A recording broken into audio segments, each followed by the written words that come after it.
What is up YouTube, and welcome to this Haunting of Bly Manor ending explained video. This is the follow-up to the Netflix favourite Haunting of Hill House, which I watched over the course of 2 years as I am a total wimp, and I am even yet to finish Insidious 3, but Bly Manor, with the exception of the first episode, is nowhere near as spoopy as the first season, but it is a solid show, and while my house was divided on enjoying it, I thoroughly enjoyed it. Talia Miller as Hannah Gross and Rahul Kohli as Owen were the absolute standouts for me. Yes, the pace was a bit off towards the end, and after flying at full pelt, it felt like a bit of an old English horror story, which really it should, as it's based on the turn of the screw. And aside from some dodgy accents at times, it stood well as an entire show as one single season. It was set entirely on Bly Manor with the exception of the narrative framing device and small flashbacks here and there, and the ending was a tight story, which I thought, because Hill House became very bloated, I thought, with far too many people's stories and daily lives, and not enough time really kind of in the house. I was expecting more of the Haunting of Hill House, the kind of 90s movie there, where here the story is focused around the history of the house as, well, it is set for good reason around here. We're told that the house is hundreds of years old, but we blitz through the origins of the ghosts just in episode 7 and the history of the house. So before I dive into the full breakdown, please do consider liking the video if you enjoyed it and subscribe with notifications on so you never miss a video. There will be spoilers for Bly Manor, so grab some popcorn, pour a drink, and let's jump right in. We open with a shot of a lake, and a woman wakes up as an older lady arrives at rehearsal dinner. You may recognise her as Carla Gugino, who I've probably butchered her last name, returning from Hill House as she sits down to tell everyone the story of Bly, and this is the framing device for really the entire season, which I thought was a nice touch, and she mentions the turn of the screw, the name of the book that this show is actually based on.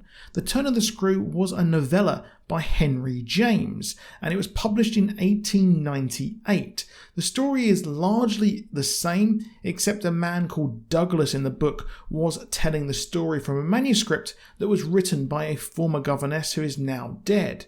The novel's governess is the main character, with Danny really being added here for the show, and there simply being no au pair, and Gross had taken over from Jessel. But Flora is sent away to her uncle's, and Miles dies, obviously different to Bly Manor's sort of happy ending there. As the story starts to be told, we learn of a woman answering a job for an au pair. An au pair, if you didn't know, is a helper, usually from a foreign country, and assists in the raising of children, and is usually a younger person. We briefly see a flash of a ghost with bright eyes, and it reminded me for some reason of Elijah Wood in Sin City. And this is, at first, the only ghost kind of to not die at Bly Manor. I will be making an entire hidden ghost spotted video soon. The ghost, it turns out, is pivotal to the backstory of Danny, as Danny heads to her interview, which on the surface does not go very well, as Henry Wingrave seems to be uninterested in Danny, and he asks her why she wants the job, as she has a whole life ahead of her. We later learn that the previous au pair, Miss Jessel, was asked pretty much the same questions, but it turns out the job posting has been up for 6 months. He only gives her the job after she wins him over in the pub. Danny, it seems, is escaping her home life as all the reflective surfaces in her room are covered, so she does not see the glasses ghost, who later we learn was actually her childhood sweetheart. But as they grow up, she realises she's actually into girls, but they got engaged and she got far too deep in this lie. She confesses at dinner in a later episode, only for her now ex-fiancé to shortly get hit by a car after as they go on the way home. But the light in the glasses is the light from the vehicle that hit him. This is what she was escaping, as her small town life was essentially over as she moved to England. She wanted to spend more time with children, she explains to a family member on the phone, and actually make an impact on their lives, hence choosing this au pair job. She's taken to Bly by Rahul Kohli's character Owen, who is a true standout in the show, and fingers crossed will be the live-action Ezra Bridger. Now, Bly Manor in the book is actually set in Essex, and as someone who lives in Essex, I can tell you it's not a real place, it was made up. But if I had to guess where I would put it, I would put it outside Colchester or Chelmsford in Essex, going by the roads which I have trod far too much. We learn that Owen was a trained chef in France, but only came back to look after his mother, who has dementia. But we never really see her, well, at all, and that's why the action is focused on Bly. It's all about the ghosts who cannot leave. Danny arrives at Bly and sees one of the children, Flora, who warns her to never go near the lake. As Flora has a toy, we will later learn that is inspired by one of the many, many ghosts of Bly. We come across Miles and Hannah Gross, who's the housekeeper, as the latter is looking down a well. We will later learn that Hannah is actually looking at her dead body and was pushed in there by Miles under the control of Peter Quint. Danny goes on a tour of the house as Miles gives her a hairpiece that turns out was actually Mrs. Jessel's, much to Flora's anger. Jessel being the previous au pair, and of course there is friction here at multiple points throughout the show because Flora and Miles become controlled by Jessel and Peter Quint. Peter Quint being the man who fell in love with Jessel and kind of convinced her to die. And they do act like their adult counterparts quite a lot, and Flora acts odd a lot of the time, saying positively splendid, a phrase that Jessel says, and Miles later we can tell when he is Peter Quint because he's got a flat cap on and is smoking and acting like a bad boy and mirrors many different things that Owen did. Now, Hannah Gross at dinner and throughout the show will not eat or drink anything, showing how she is actually a ghost. It was first masked as Danny struggling to make tea, as it's the trope of an American trying to make tea, and for some reason that happened quite a lot over in Ted Lasso, a series I just binged and absolutely loved. But, well, she is a ghost. Now, Danny actually promises Flora that she won't go to the Forbidden Wing, and she also won't actually go out at night, but, well, she does, and it turns out there is a ghost following her, and that was one of the many people to die in Bly by the hands of Viola, aka the Lady of the Lake. Now, the next morning, she heads to the Forbidden Wing of the house, which is where the children's parents were living, as Danny starts to see Peter Quint on a parapet. The rest of the house and Bly think Jessel ran off with Peter Quint, but in reality, he was actually killed by the Lady of the Lake that Danny sees at the end of one of the episodes, and he convinced Jessel to die herself so they can be together forever as ghosts, except they can't actually leave the grounds. The kids know the Lady of the Lake walks around regularly, which in episode 7 we learn is Viola, but more on that a bit later. Miles, like the book, was expelled as he did increasingly crazy things to get sent home, as his sister begged him to come home. She wrote him a letter the day he arrived, wanting him to return, and part of me thinks maybe that is actually Jessel taking over Flora, as Quint convinced them that they should try and take over new bodies. Now, throughout the show, Miss Gross keeps seeing cracks, but this is the crack at the bottom of the well, and spookily, this is the image that her dead body sees. It's her mind telling her she's dead, and she's trying to convince herself that she's alive. She's managed to do this by sheer force of will, the same sheer force of will that Viola did to not die. And I loved the episodes when we had the actress who plays her with Owen, as they have their interview and they keep trying to work out which memory is real and work out where she is. Now, the phone keeps ringing, but we turn out that this is actually Henry ringing, hoping to hear Flora's voice, as Flora's father, once played by the actor who played by Garth Marenghi, which was actually very jarring, realised that Flora was not his, and Flora is actually the daughter of Uncle Henry. He tried to call to speak to her, and the father, or at least the person who thought he was the father, started to realise that, well, something fishy is going on. But the parents died over in India. As the show goes on, Danny starts to have a relationship with the groundskeeper, which in my opinion is kind of one of the weakest and forced parts of the show. But each point in every episode, you can tell when Miles is Owen and when Jessel is Flora, as Miles becomes creepier, even choking Danny at one point, and Flora plays the music box that Jessel saw when she was playing with Charlotte, the mother's things. And Danny sees Quint again as we flash back to a year ago, as Jessel is having an almost identical interview to Danny, and Jessel gets the job and is driven to Bly by Peter, and says it's perfectly splendid. The words that Flora keeps saying. Peter Quint is instantly a bad influence on everyone, especially Miles and Jessel, and straight away Miss Gross does not like him whatsoever.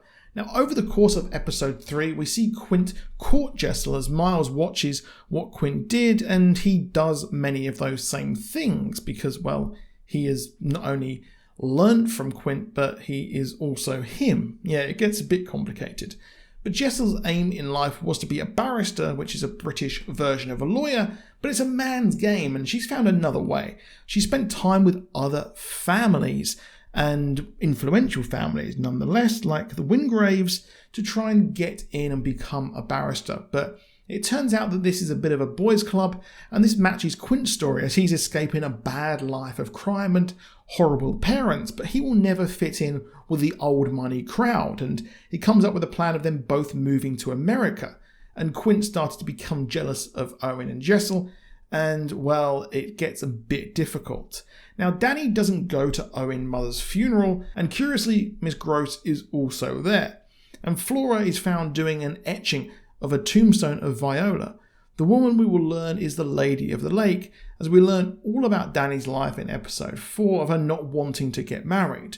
Miles continues to act like Quint as he is possessed by him, and despises Hannah Gross as she can see him for what he really is. We learn that Quint was about to run away and actually come back for Mrs. Jessel, and the whole kind of real narrative that surrounds them in the living doesn't match what actually happened.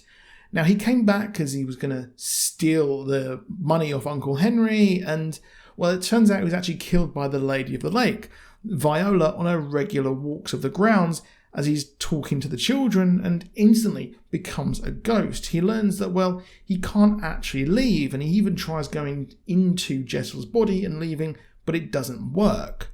And Hannah also wrestles with her mind in a great one-on-one series of scenes with Owen at his interview. So like I said, it's revealed that the uncle was sleeping with Charlotte for quite a while as the father was away. He also explains to Flora that he was actually scared in the house as he would always see a ghost of a soldier.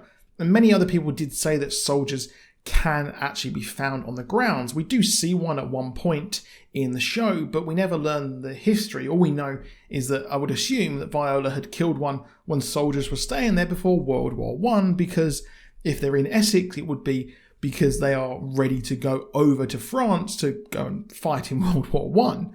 But the uncle gifted Flora the doll's house, and she seemingly made dolls of the ghosts she saw in the house, like the plague doctor.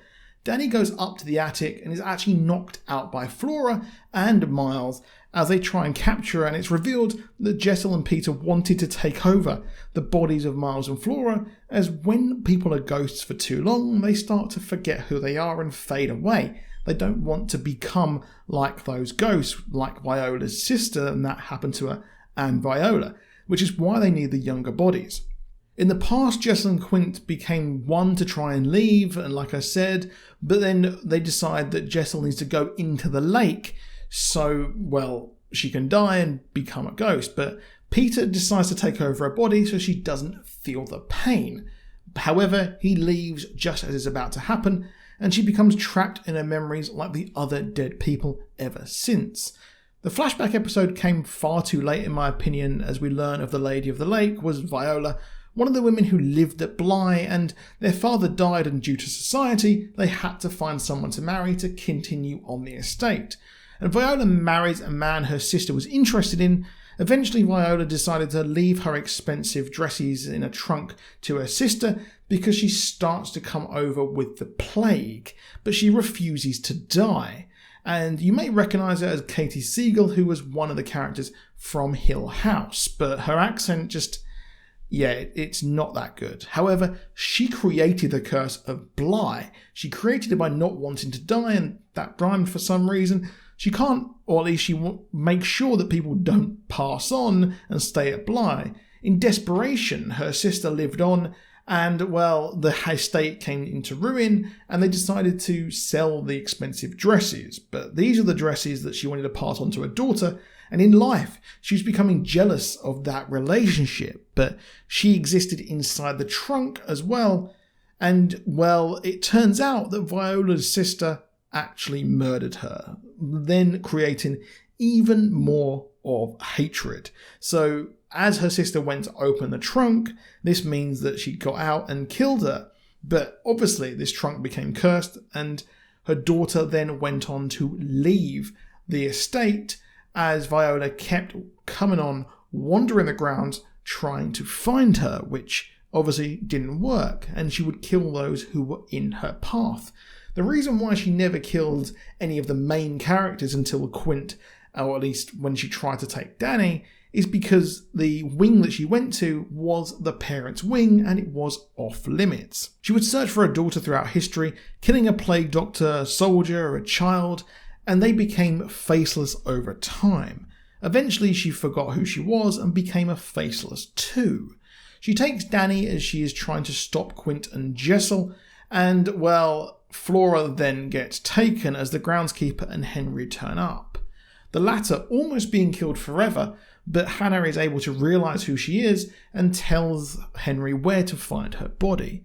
Now Danny decides to walk into the lake, and she comes up with the idea of trying to control that ghost, or let the ghost control her, of Viola, and she says the song that Viola sung to her daughter, the same song that Jessel and Quint were going to use to actually try and control Miles and Flora forever.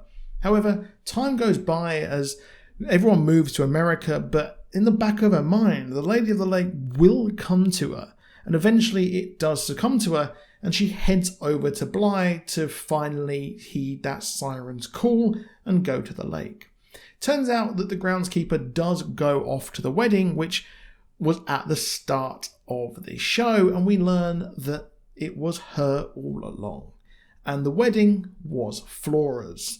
But the kids have no memory of what happened at Bly. Overall, I thought the show was good. It did go a bit slow from episode 4 onwards, and the flashbacks could have been kind of implemented a bit earlier and mirroring present day, but they were good, and overall the show was good, but it did suffer some big pacing problems. I did like it, and I do hope that they carry on this anthology. It's just not quite as memorable or as strong as other horror anthologies like maybe Twilight Zone, or as well as that, American Horror Story. But if you enjoyed the video, please drop a like down below, please do subscribe with notifications on, and I'll see you soon. Goodbye.